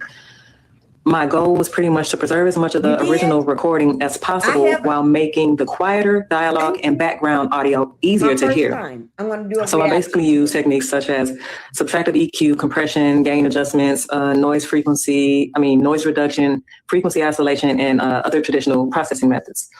So what I did was I separated Vicky, the toll dispatcher, from Warren and the audio originating from the boat so that I can concentrate more closely on what was happening behind and around Warren, pretty much on the boat. And I specifically chose not to rely on AI because aggressive AI enhancements and voice isolation tools can sometimes introduce artifacts and distort the speech or create ambiguity around the sounds that were originally present. And for something this serious, I wanted my processing to remain as conservative as possible. You can. You'll also notice time code. I can't wait, Terry, because I haven't seen it. I heard about it. That's why I got it pulled up. But I can't wait. You know, Don is on it. Don Lemon, that's my man. He'd be on it. Oh, thank you, Terry. And dialogue written on the side of the screen and pop up during each segment. That dialogue represents what I personally hear as an audio engineer while processing and repeatedly reviewing these sections. I'm pretty much providing it as a listening reference, not as a declaration that my interpretation is the only possible interpretation. And that's important. I want you to listen for yourself, use headphones if you have them, listen closely and decide with your own ears what you believe is being said. You can also return to the original unprocessed recording and compare directly with what you're hearing here. All right, peace and blessings. Peace and blessing. All praise is due to the Most High. And as Ephesians 5:11 says, take no part in the works of darkness, rather expose them. So I commend my dear sister, our beautiful sister, Gianna Brantley. She's a audio engineer, and she was able to professionally dissect and break down and make the CETO call clear that was allegedly made on the boat where many people feel like Nolan was being killed in the background. And so she just gave you the background. Now we're going to listen to that breakdown with what she interpreted to be said. And, you know, as she said, it made her emotional. And of course, for us, it's not shocking any longer because someone has already kind of broken it down. But this gives you a professional aspect of what is really said and being said on that call. Just listen. You'll also notice that my time code may not match the regular timestamp on the original uploaded video. And that's because I'm working inside a professional post-production timeline, a digital audio workstation, basically using simply time code, which in film, that's displayed in hours, minutes, seconds, and frames. Film and TV timelines are completely different from timestamps that you see when you're watching regular videos or when you're watching a movie and you hit pause. So basically the time code on the screen is there to identify the precise location within my working session, not to represent the elapsed timestamp displayed by the original video player. And I hope that makes sense. For this first video, I'm sharing only approximately 37 seconds of the call. I originally intended to continue much further, but once I separated the dispatcher from the boat and started concentrating exclusively on the background dialogue, what I believed I was hearing became extremely difficult for me to process emotionally, and I needed to take a mental break. But I wanted to release this portion because some of the details that stood out most to me occurred very early in the call, like right at the top of the call. And so I'm gonna let the audio play, read my transcription if you want to reference, but don't allow it to determine what you hear. I want you to listen first, listen again, compare it with the original recording, and then judge it with your own ears. I hope this breakdown helps. And my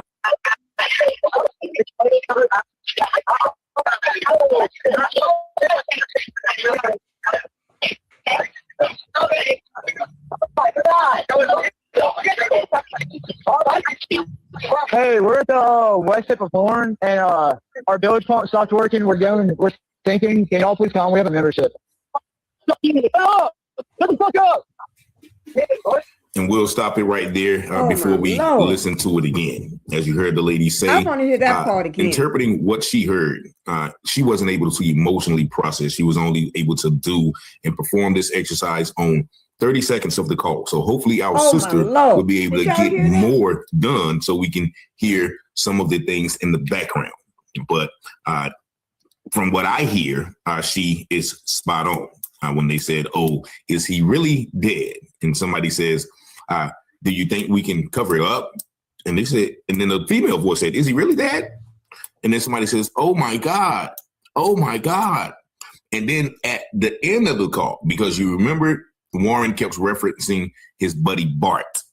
Mm-hmm. And at the end, he says, damn it, Bart. Like, you know, when somebody does something that is messed up, it's questionable. Right. Something that's what it sounds like that you damn it, Bart means. But let's listen to this call once again from the beginning. We'll break it down piece by piece. Guys, this is crazy. Oh my God, absolutely, Terry. We're way ahead of them. Oh my God. See, and they think we're the dumb ones. Don't know how to do shit. Oh hell, we built this damn country. Oh Lord.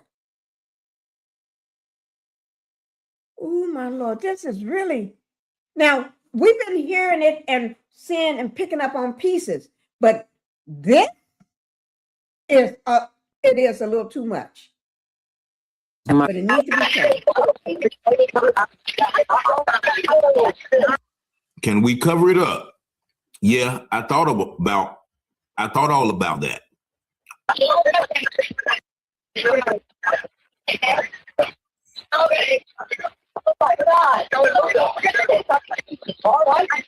Hey, we're at the west tip of Horn, and our village pump stopped working. We're thinking, can y'all please come? We have a membership. Oh, shut the fuck up! And you notice once again, this is at the top of the tow call. And the reason they're probably calling the tow call is to, once again, handle this emergency. Let's take it from the top one more time. Now helps. And my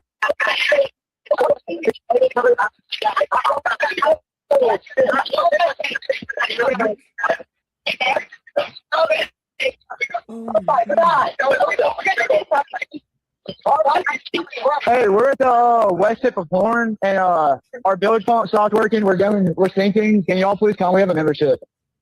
Oh, shut the fuck up! So it's the damn it part for me did at some the shit. end. Remember, I keep telling you, I told y'all in the very beginning, last night, Bart, they've been trying to protect him. His name didn't supposed to come up from nobody. That's why they say buddy, my buddy. They've been trying to protect Bart. Bart's dad is a doctor in Mississippi. He's a pain management doctor in Mississippi. Bart is trying to get to the big league. He plays ball for different. He's been playing football, and he also been talked about from ESPN. ESPN, yes. I pulled it up last night. Y'all go and watch that video from last night. Oh my shit. Bart, what did you do? It's me in the mind that maybe Bart is the one who did something to our dear brother. We've heard Warren mention Bart on several occasions, but we do, if this is alleged, what is being said? Once again, I'm not saying it is, I'm saying this is what she's saying it is. We have at least 3 suspects on the boat. Warren, who's making the call, Wyatt, whose name gets called, and damn it, Bart. And several other people, because remember, I think, somebody released that photo. There was at least 7 people on that boat. And somebody else pointed out to me this right here. If you look at this picture, which is alleged to be the scene on the boat, where once again, the boat is quote unquote getting towed. But you see a leg hanging up out the boat, which many people feel is Nolan's. But if you look to the left, that guy looks like he is on the phone. That guy looks like he is on the phone. And then you hear a girl basically, real close who you can hear. And then you see another person, in that area.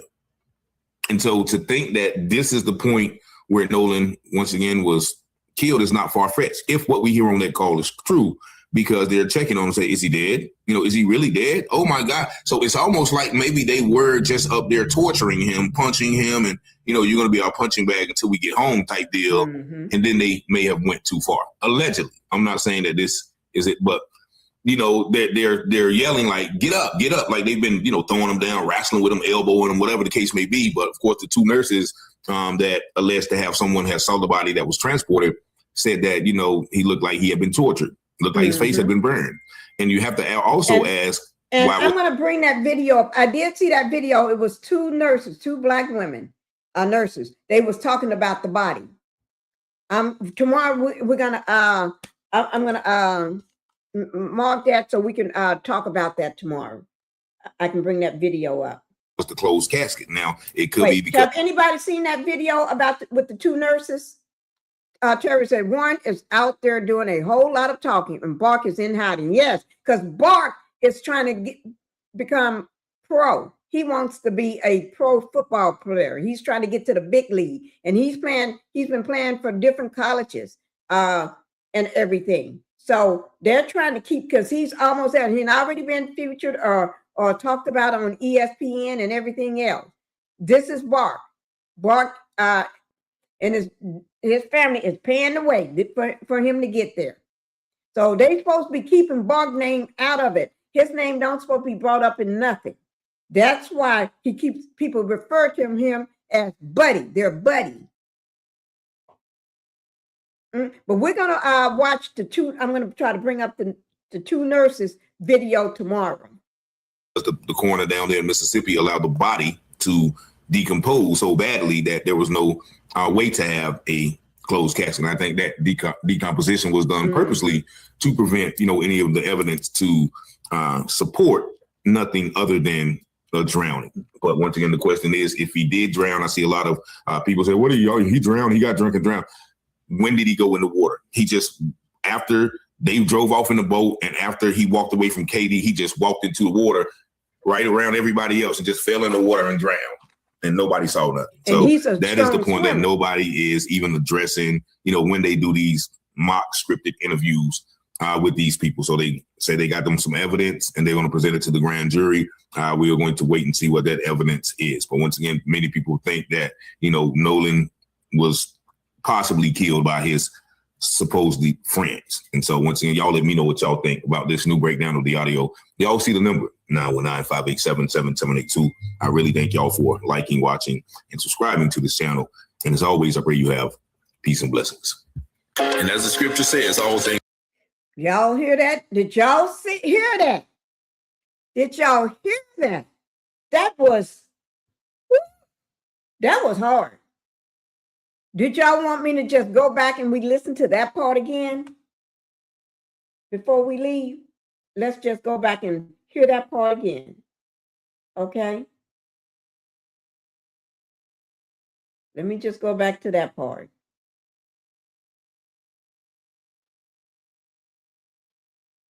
Okay. Oh, Lord. That's hard. That is hard, Teresa. Oh, Lord. Damn people, and especially that undertone. Oh, Kimber. Oh, my Lord. Here it is. Okay. We're just going to hear that part again. Okay. Down. Here it is. Helps. And my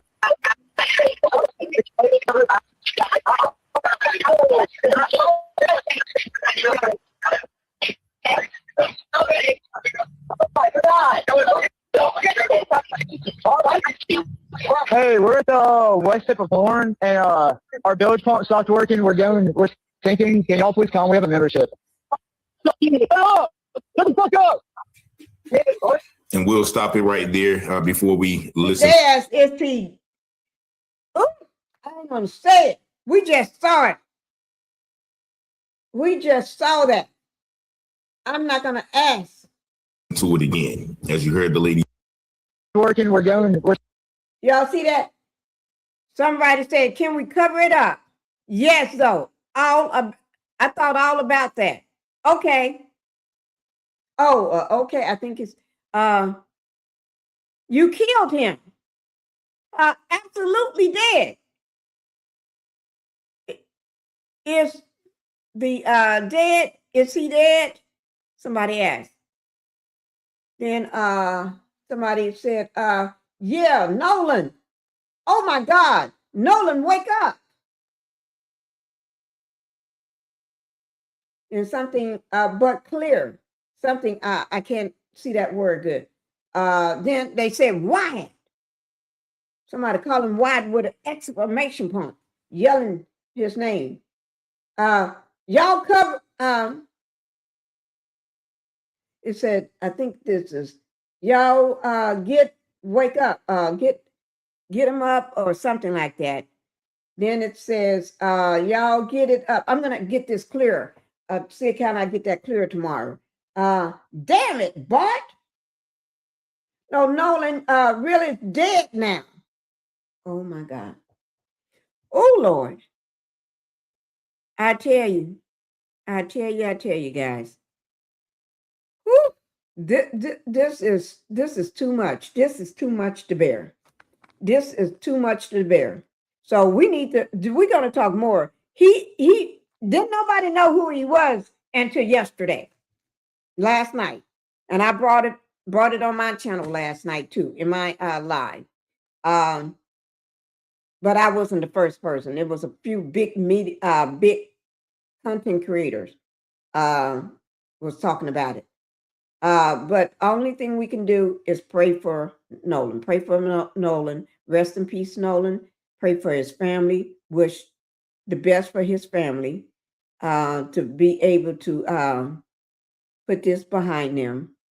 They're not going to put it behind them, but what I mean, for them to get the truth out, for the truth to come out.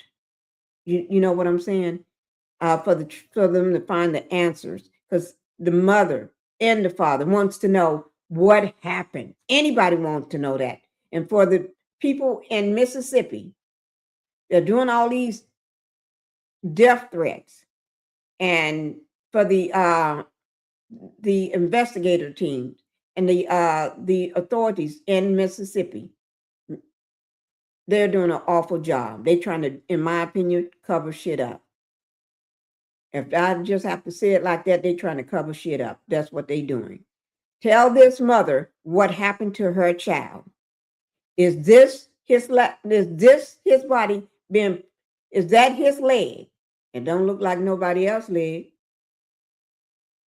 We want to know, how did he get this across the back of his head? How did that happen? How did that happen? And why are you all why is the coroner's office keeping the lungs in the throat? Because if they get the lungs in the throat, they'll know what happened. Yes, they would.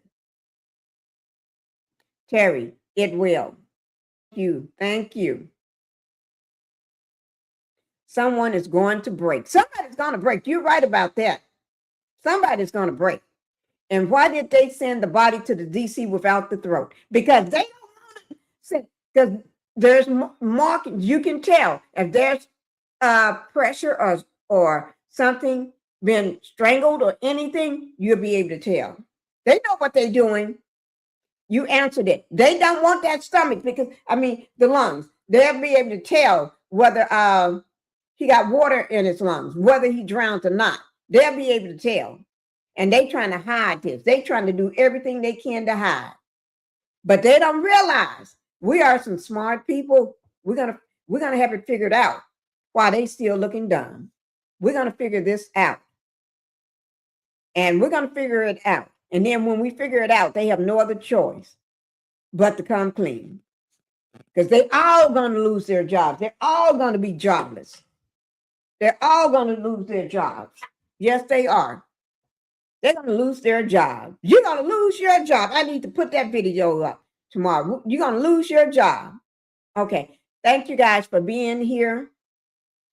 Thank you for letting me know some of the stuff I didn't know about the Tatum guy, officer. Thank you for letting me know. I didn't know some of that. And thank you all for the other information that y'all laid up on me tonight. See there, that's how we all work together, because not everybody know everything. Some people have to tell, even me. I can't wait until the mama gets this part. The other people that the medical person loses their license. I can't wait. They all gonna fall. Ooh. Thank you, Lady Leo. They all gonna be falling. You're right. Y'all have a good night. You too, Terry. Thank you, guys. Thank you, thank you, thank you. And I hope y'all enjoyed the live. Make sure y'all hit the like button on your way out the door. Make sure you hit that like button on your way out the door. All right, guys. Bye-bye. And we all got dreams. We all want things. But what you gonna do for it? How you gonna move for it? What you gonna be?